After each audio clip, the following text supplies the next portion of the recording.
abathandekayo bami, namhla emini sifunze encwadini yaJohane. Johane asifunze nasi yasehluko lesing chapter number 8. Chapter number 8, John chapter number 8. Bese sifunza 31 wakhona. Bese lofunza ngokude lolunye umbhobho awufunza mina. Funza ke Musa ngempopho wakho la. John chapter number 8 ufunze loud and clear. John chapter 8 verse 31. Ngakho Jesu wakhuluma kulamaJuda labesakholwe nguye wathi, nanime emavini ami nibafunzi bami sibili. Niyawulathi iqiniso neqiniso liyawulikhulula. 33. Kaula. Hallelujah. Jesu wakhuluma lamagama lawa awakhuluma kumaJuda lebese akholiwe nguye. Wathi ke kulamaJuda, nitawulathi iqiniso futhi neliqiniso litanikhulula. So ke ngicela ukuthi lenza basiyakhe kahle ndoyiva bazalwane. Siyakha kanjani ngekuthi nami ninginike ithuba lokuthi ngifunze lelami iBhayibheli noma libhalwe ngesingisi. Lithi to the Jews who had believed in him, Jesus said, if you hold on my teaching, bengifuna la igama lelithi if you hold on my teaching, kusho ukuthi nani gcina sifunziso sami noma ngigcina emavi ami, nitawulathi iqiniso, leliqiniso litanikhulula. Lokusebaleni lokuthi liqiniso litholakala ngekugcina emavi aJesu. Umbutho lolandzelako uthi ngumaphi lamavi noma ngiyiphi le teaching lakhuluma ngayo Jesu lathi nanigcina le teaching yami noma lesifunziso sami nitawulathi iqiniso leqiniso litanikhulula. Asesifunzeni yena John chapter number 7. Hallelujah. Asesifunzeni John chapter number 7 verse number 16. John chapter 7 verse 16. Jesu waphendula wathi, lokhu engikufunzisayo akusikho imfundiso yami, kodwa yalongithumile. Umuntu nakathanza kwenda intando yaNkulunkulu, utawuthi ngale mfundiso yami, noma iphuma kuNkulunkulu noma ngikhulumela kwami nje. Bamba la. Le Bible lasifunza khona othi Jesu lesifundiso sami lengimfundzisa sona asiveli kipi, sivela kuBaba lomthumile.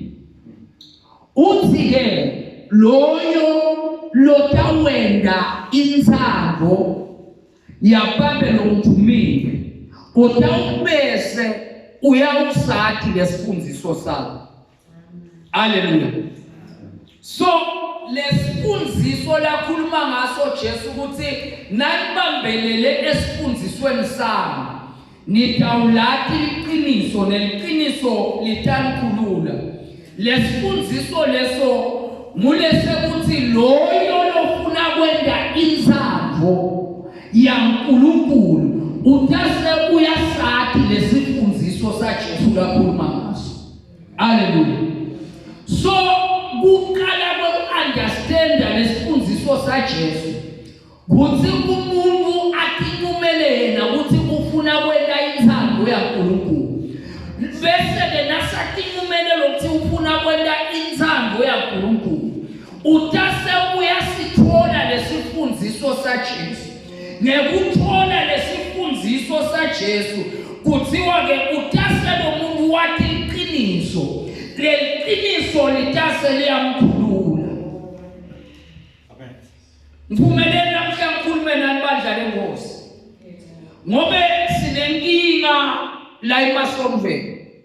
Sicabanga ukuthi umuntu ngekuthi akholwe uJesu Kristu usovela ukhulekile, kanti lokukholwa nguJesu Kristu kukodwa akube nene.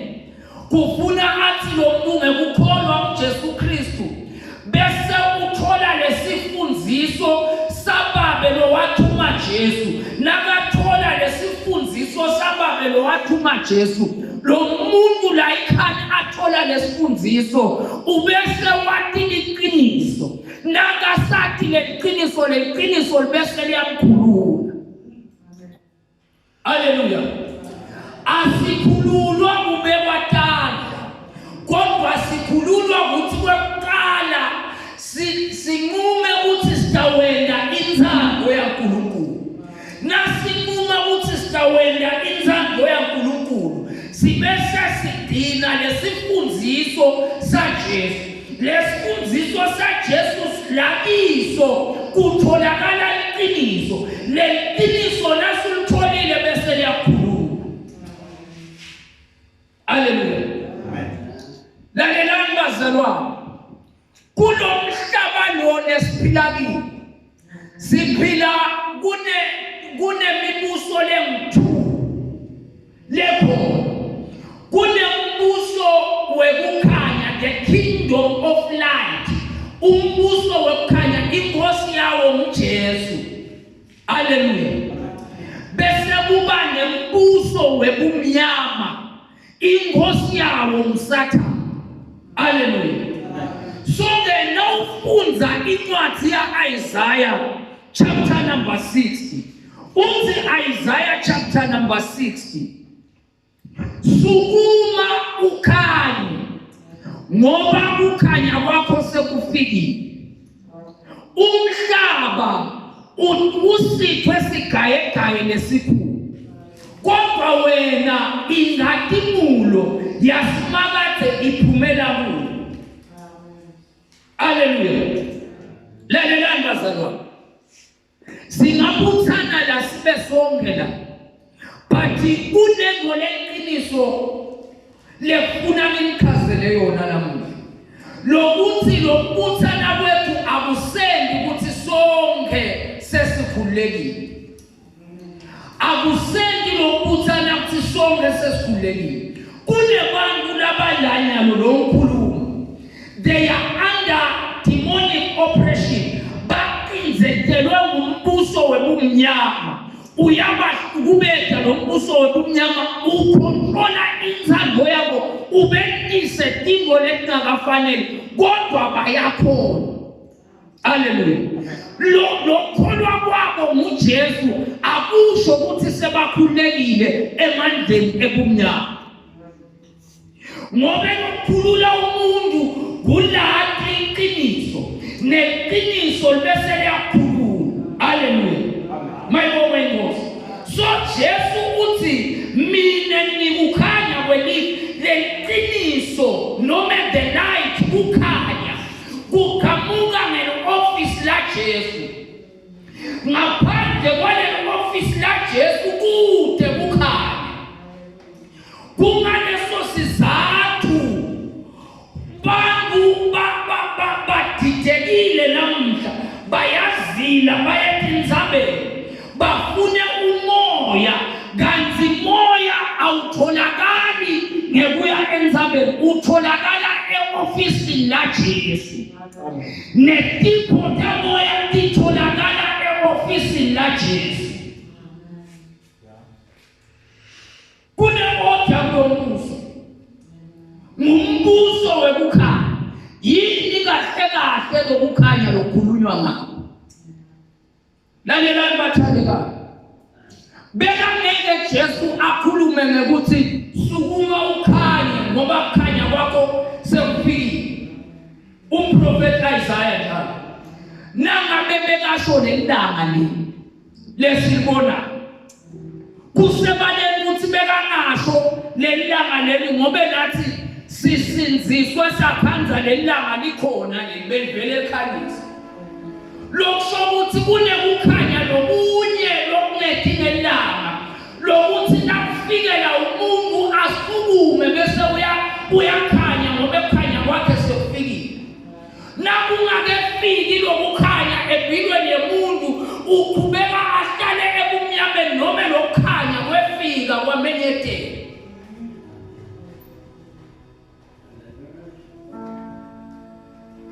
Kunekhanya lokhona lokuphikisana nembuso webumnyama ngoba namhlabeni kude umuntu losemkhathini ungaba lunga lalesongoleni but lobalunga lalesongoleni akusho ukuthi wena sowungenile embusweni wekhaya futhi ungakholwa uJesu. Lalelani bazalwane nivele le text lesifunza lithi Jesu wakhuluma nemaJuda lebese akholiwe nguye. Amen. Akakhulumi nabantu labangakholwa nguye, ukhuluma nabantu lese bakholiwe nguye. Uthi kibo nini lese mkholiwe ngimi nani nisengalati iqiniso nidalati iqiniso ngekugcina sifundiso sabo nithi ngekulati leqiniso bese liyangikhuluma kusebaleni lokuthi ungaba khona la enkonzweni la ube solo uqinzethelekile uvimbetelekile ngesizathu sokuthi kukhanya lokuliqiniso akufiki kuwe.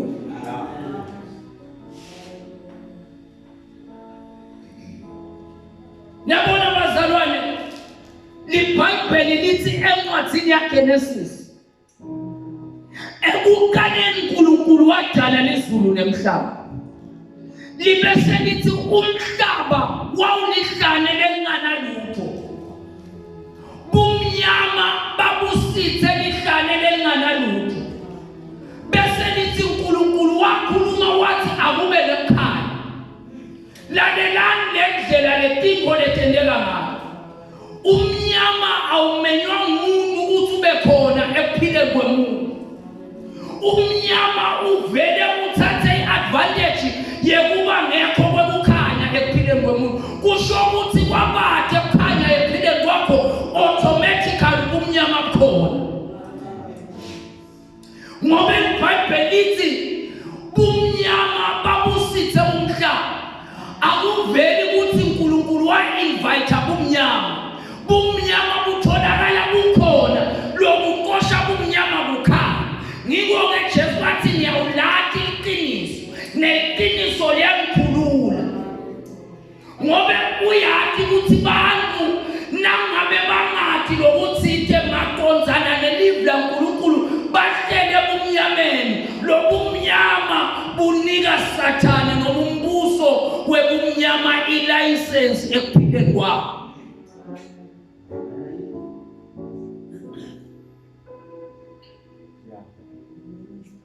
Lalelani bazalwane nakukhulunywa ngekukhanya kukhulunywa ngeknowledge lwakhe.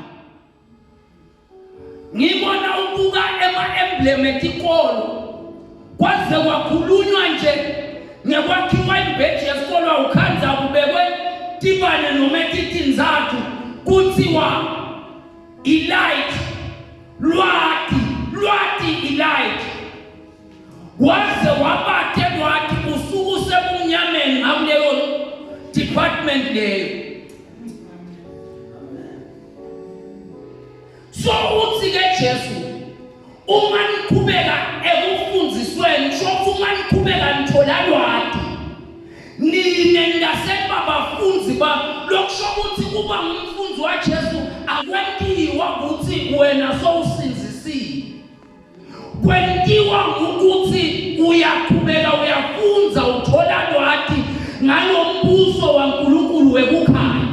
La ikhani uthola lo lwati ukhanyiseleka uyaqhubeka step by step kuyakhula lokhanya kwakho kuyancipha lobumnyama noma emandla ebumnyama empilweni yakho uyakhuleka. Hlela imbi kwamthe wonke umuntu unedimoni lakhe lelimthomentayo. Lo wenda ledimoni liqhubeke limhluphe ngulokuthi akathi lokuthi utawukhuleka kanjani kini. Ngobe lokuthi awathi kunika iadvantage umbuso webumnyama ngiko Jesu athi lento yekukhuleka kwenu itaba process. Uma uthola iqiniso lelisha ulemukela ulenda uyakhuleka kuloko ungakwazi. Ayancipha emathuba emandla ebumnyama empilweni yakho. Manje sikhushwa ingoyini. Jesu uthi uma uthembele kulokuncane utase ubeba kulokhulu. Bazalwane bafuna kubonakala bahamba ngemandla lamakhulu kaNkulunkulu babe behluleka ukuthembeka kulokuncane. Eqinisweni lekukala lekukholwa behluleka ukuthembeka kilo bese bacabanga lokukhanya kwabo kutawukhulu.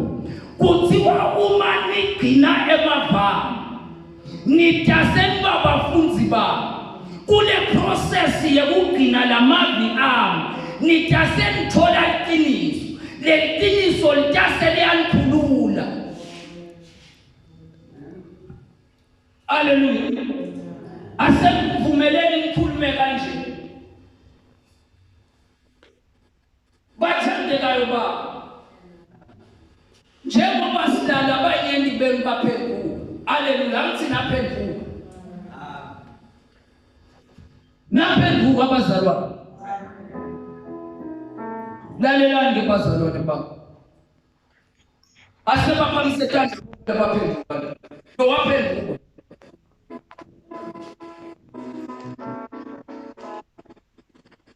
Naphenduka, nonke naphenduka la. Haleluya. Siyambonga leNkulunkulu ukuthi naphenduka. Lalelani ke bazalwane bami. Ukholwa kabi kuletha ukuthi ungemukeli izinto letikazi. Ukholwa kwakho kabi kuletha ukuthi ungemukeli izinto letikazi. Haleluya. Asesifunze na Bible encwadini chapter 7 verse 38. Sokhona ukonzisa silungise naye indzaba naye ekuphenduka kwebantu. John chapter 7 verse 38. Hallelujah. Lokholwa ngimi njengokusho kwemibhalo etibilini takhe kuyawuhlala kugobhoda imfula yemanti ekuphila. 39. Jesu abekhuluma ngamoya labetawumemukela labo labakholwa kuye. Hallelujah. Ngoba moya ungakefiki. Lalelani ke bazalwane bami. Uma ukholwa kodwa ungakholwa ngekusho kwemibhalo kunenkingo lekungeke tendeke empilweni yakho. So if you believe wrong, kunenkingo lekungeke tendeke empilweni kwakho. Uthi Jesu ukhuluma nebafunzi bakhe. Uthi uma nikholwa ngimi njengoba kusho umbhalo phakathi etibilini tenu kuyawugubhutela emanti ekuphila longunaphakathi. Lalelani ke bazalwane bami ngikonikhazela lenzaba yaJesu. Ngobe kufuna nathi if you continue in my teaching you will be my disciple. Naniqhubeka esifundisweni sami nitaba bafunzi ba ndawulathi iqiniso neqiniso litankhulumo. Lalelani bazalwane. Kuphenduka akusikwe abantu bekiwe. Kuphenduka akusikwe kwama-Gentiles, akusikwe abantu bekiwe. Haleluya. Niphamise kanjani sinaphenduka. Kodwa phenduka akusikwe abantu bekiwe. Thine bantu bekiwe asinikwanga ukuthi asiphenduke. Kuphenduka kwakuyinto yamaJuda. Ngoba emaJuda bekesasukile emthethweni kaNkulunkulu esivumelwaneni sabo naNkulunkulu. So kwaqhamuka Johane ashumayela ehlala athi phendukani ngoba usonzele asho kumaJuda hayi beTife. Na Jesu nakefika wafike wathi kumaJuda akaphenduke ngoba umbuso wezulu usonzele. But thina beTife asikho lapho ngoba yethu iportion inenye yethu ikhala Jesu nakafa esiphambanweni abethelwa kuchitheka ingadi uyasithema nathi thina beTife. So nakhuluma ngemphenduka akusiyo into yebantu beTife, into yemaJuda befuna aphenduke abuye eqinisweni kaNkulunkulu kuthi atayibona ingathumulo noma atokhona kubona ukuthi Jesu umbani ulo Mesaya lebebathenjiswe yena emaJuda. Bekude bakhona bona ukuthi Mesaya Jesu befuna baphenduke babuyele lasivumelwaneni saNkulunkulu naAbraham batokhona kubona ukuthi vele uMesaya lo Jesu ngobe baprofetile kuthi endlini yakaJese eBhethlehem kuyawutalwa indodana eJudini. So kude bakhona laba bakaIsrayeli emaJuda kuku-understanda lokho kwafuna baphenduke beme kahle maqonzana nesivumelwano sabo naNkulunkulu. Batawuthi nasebeme kahle bakholwe ngunamavi etiprofeto labatshela ngekuta kwaJesu. Thine asikho ngaleso sikhathi.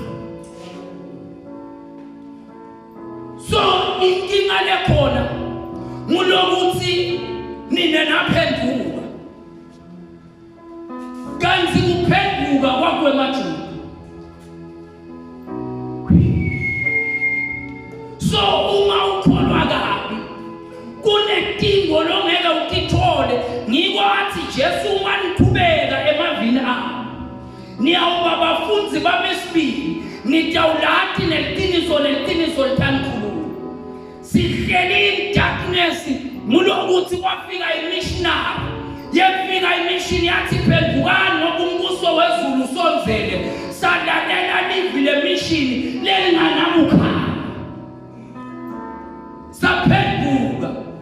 Kanti kwethu thine beTife akusiko kuphenduka kwethu kukholwa indodana yaNkulunkulu leJesu Kristu. Nawukholwa indodana yaNkulunkulu leJesu Kristu kuthiwa by faith we are justified. Kusho ukuthi la ikhani ukuthi ngiyakholwa kuJesu uNkulunkulu uyawemukela ukuthi wena awukake wona ngobe kude sono nebesathi thina beTife ngalokuthi kwakude umthetho lesasinikwe wona loba usitshela ngesono sasiphonda nje ngobe kwakude umthetho lesasinikwe wona. So thina kuthiwa we are justified by faith. Thina sikhululwa emacala ethu akhululwa ngenzaba akhanselwa ngenzaba yekhona. Manje inkinga nine naphenduka anisame ngikholwa endodsaneni yaNkulunkulu. Ngiko namshumayela la niyamfuna moyo oyingcwele. Bathi moyo oyingcwele kuthiwa udame kukholwa njengokusho kwemibhalo, hayi ngikholwa njengokusho kwemissionary, hayi ngikholwa njengokusho kwemfundisi, ngekukholwa njengokusho kwemibhalo. Kuthiwa nalabakholwa ngimi njengokusho kwemibhalo. Phakathi kwabo kuyawubhuda umthombo wemali ephila phakathi. Inkinga yethu thina as-understanding sicabanga ukuthi singeka siphenduke ngiko moya loyingcwele angehleli kithi. IBhayibheli lithi wafika uApostle Paul wafika enzaweni yaseFesu. Nakafika eFesu wafika walibutha lebandla wathi nina nemukela muphi ubhaphathiso. Bathi thina semukela ubhaphathiso waJohane lokwa usho uphenduka ukuthi abantu Israyeli naNkulunkulu. Kuthiwa wathi abakholwa egameni laJesu wababhaphathisa, kuthiwa wathi nakaqeda ababhaphathisa bagcwala ngamandla moyo oyingcwele. So kusebaleni ukuthi uma ukholwe kabi kunetingo longeke utithole. Noma ngumzalwane uzame kunetingo longeke uthole, indzaba yokuthi awukakholwa kahle, kufuna ukholwe njengekusho kwemibhalo. Labanye labazalwane baphenduka beta bamloba ngiko bafike bazama ukuguquka sebala isondweni, bazama ukuguqula timilo tabo sebala isondweni. LiBhayibheli lithi angeke uphibele impahla lenzala ngempahla lentsha, ngoba nempahla lensha nayifika kulele nzala itawujabula kakhulu. Ngiko bese sibona abantu bayamisbehave basekhansi emasontweni, ngulokuthi bakholwe kabi baphendukile beta nalesimilo sabo lesizala. Kanti iBhayibheli lithi if any man be in Christ, uma umuntu abe kuKristu uba sidalwa lesisha. Kwendeka njani kanjani isidalwa lesisha? Na ukholwa uJesu kubuswa moya wakho lo wafa, awubuswe lenekhathi your spirit, ubuswe moya wakho lo shokhu bese uyakhona ukuthi ube nenhlanganyelo naNkulunkulu, uvele kumoya hayi nobe ufuna wena. Kubuswa moya wakho lekhathi moya wakho kunetimbo letinzalo, kunanembeza lokutshela ukuthi lokhu kukabi, lokhu kukabi. Kuphindze la ekhathi moya wakho kunanamlokuthiwa i-intuition, lokhu kunika lwati, information, kukunika lwati. Ngiko Jesu akhuluma ngethi ndawo lathi iqiniso, leli qiniso leli utanithola livela kumoya, moya oyingcwele ulehlisela kumoya wakho, moya wakho abange ingqondo yakho ukuthi understand bese wena la ikhathi kumoya wakho kwesithathu kunanalokuthiwa i-communion, noma loloku kwenda ulambele uNkulunkulu inhlanganyelo, hayi lo yokuhlangana kwethu silibandla lokuthi uthi vele ulambele uNkulunkulu ulekhaya ukhanike kuba nenhlanganyelo uwedwa kwende uphunze iBhayibheli. Ngulokuthi lekhathi kwakho umoya wakho kunanalokuthiwa i-communion, kuyinjalo waze wavuswa umoya wakho ukwenda bese uyakhona kuba nenhlanganyelo noNkulunkulu.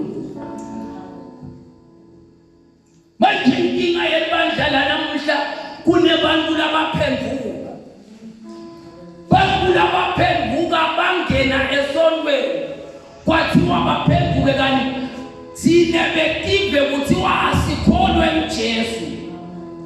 Nasikholwa uJesu kuthiwa sidalwa kabusha, we are born again, sidalwa kabusha ngekukholwa uJesu. Kuthiwa bonke labamukela bemukela Jesu wabapha emandla ukuthi babe madodana kaNkulunkulu, labangadalanga ngenzando yendoda kodwa badelwe ngenzando yaNkulunkulu. Inkumbi yenu la aniyathi lento lengikhuluma ngayo, ngalokuthi vele anisane nidalwa kabusha, naphenduka nina. Natshelwa ngetonotelo, nazama kuphenduka nayekela letono, but nangadalwa kabusha. Ngobe kudalwa kabusha kuda ngekukholwa endodsaneni yaNkulunkulu. Kuthiwa kuJohn kumaRoma chapter 10:17, umuntu ukholwa ngenhliziyo bese uvuma ngemlomo bese kuba kusinziswa kwakhe, akhulunywa ngekuyekela tono.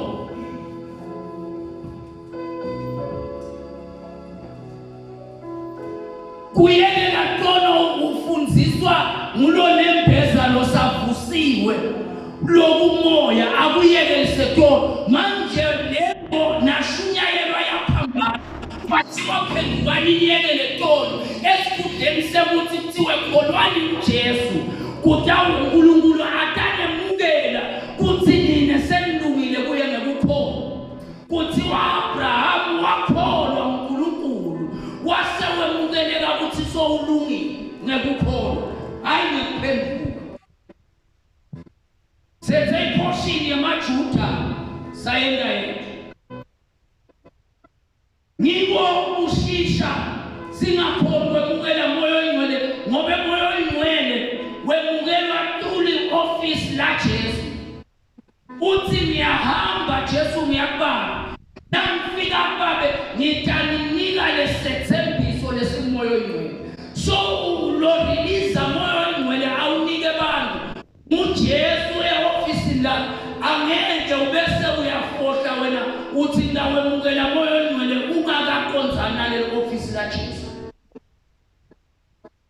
ingaye bazalwane bamfuna moyo oyingcwele ngalesihlambeni lapha enzabene emliba nayibona lenzaba le yayiphakeme kanze bantu lapha fowe bantu labanye balapha babekene nemati betene mati yabo lapha afakwe impisi nani ubovana labanye balapha bawuthandaza ngafike lapha bengisemsebenzini sengehlala bomthathe ngiyobona la ngithandaza khona ngiyafika ngithasambeni siyothandaza sonke ngiyafika nami ngiyaguqa lapha labanye bayala abethi la namhlanje kutothandaza nathi lapha tathandaza sibatha bathi iqiniso lithi bonke labantu balapha bathi bawufuna uNkulunkulu bathasona ukuhlangana sithandaze kanye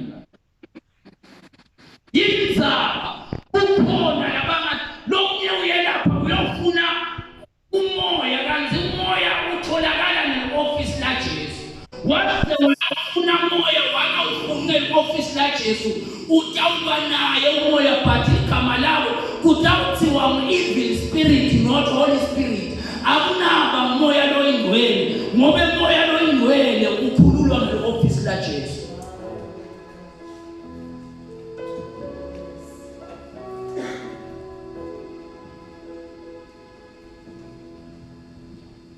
yebazalwane akunosita kuqhubeka sente ngathi sakholwa kahle ngoba lithi leBhayibheli uma nikholwa ngimi njengekusho kwembhalo phakathi kwethibilitelo kuyawugubhuta umthombo wemane kuthiwa wakhulunywa ngamoya loyingcwele ngubeka sengafika moya loyingcwele ngoba Jesu beka sengabethelwa esiphambanweni haleluya so ukholwa kwakho kabi uma ungakholwa njengakusho kwembhalo no matter how many times you attend church kuthi utakangaki la enkonzweni uma ungakholwa njengakusho kwembhalo awululaki iqiniso uyawuhlala usekumnyameni sowusekhathe enkonzweni kunethinto lentibonile la kuphile ngonile bafundisi basebenza overtime bazama ukudiliva abantu bathi bakhulula abantu labangakakholwa uJesu basukele kulethwe umntwana gulane madimoni kuthiwe lo mfundisi akatamkhulula kula madimoni utamkhulula lo ukhiphela madimoni besayaphi ngoba vele yindzawo yawo lesimilo lenature yalo muntu usinfulu ugwele sono lo muntu lesono ngiso lesivumela la madimoni ukuthi ahlale so uma lo muntu angakakholwa uJesu la madimoni solwana lenza nala ekhathi kwenu khona labana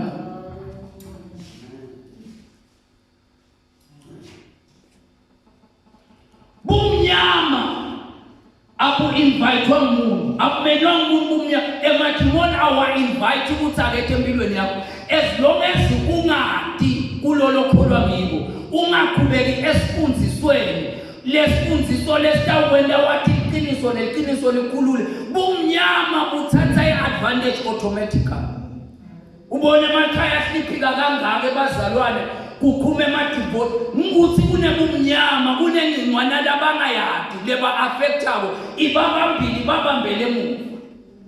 Uma niqhubeka esifundisweni sami nitawulathi iqiniso neqiniso litamkhulu.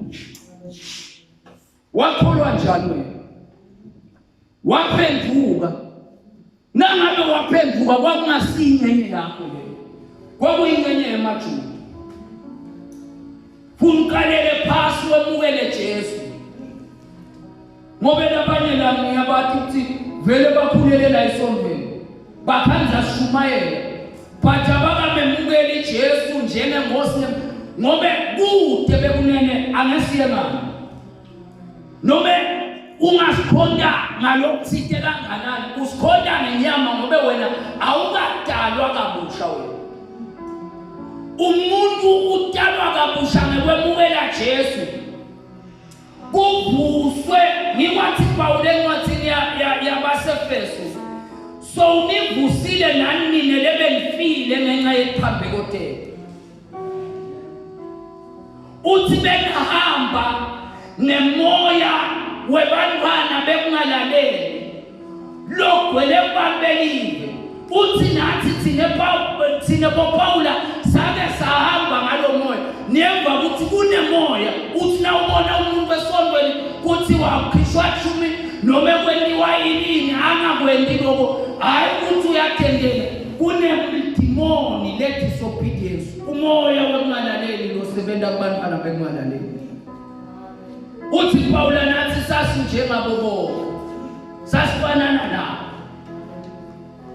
but uthi sase siyatranslatewa sathathwa embusweni webumnyama safakwa embusweni wekukhanya wendodzana yaNkulunkulu. So lo mbuso wekukhanya shifwawo nguJesu Kristu. Akungenwa ngekuphenduka kungenwa ngaJesu Kristu. Ngikwathi I am the sheep, I am the gate of the sheep. Ngilisango laletivi. Ngingayethuthile sithuke sesilayike ekhathi enkonzweni. Kakhulu nebogogo bami kakhulu nini. At least labasha laba usafuna baphenduke bemukele Jesu.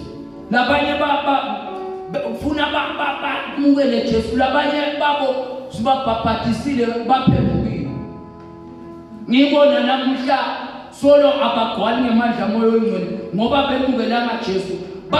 Banembezawo yabo i-conscience yabo kuthi ingathi lo nembeza nami ngibona ngaspenda nje la isontweni abakwendi nakunana bangasathi lesenda ngingakhona ukuthi ngihlale ngingafunzi iBhayibheli kuthi yini lo ngenda ngakhona ukuhlala ngingafunzi iBhayibheli ngilokuthi lengekhathi kwami ngatalwa kunamoya wami wavuswa ulambela kuhlanganyela naNkulunkulu.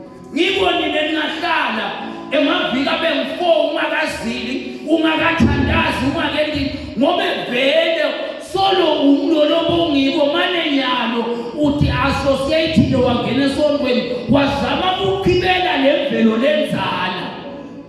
Ngiko moyo oyingcwele amehlele kuwe. Asume nesibani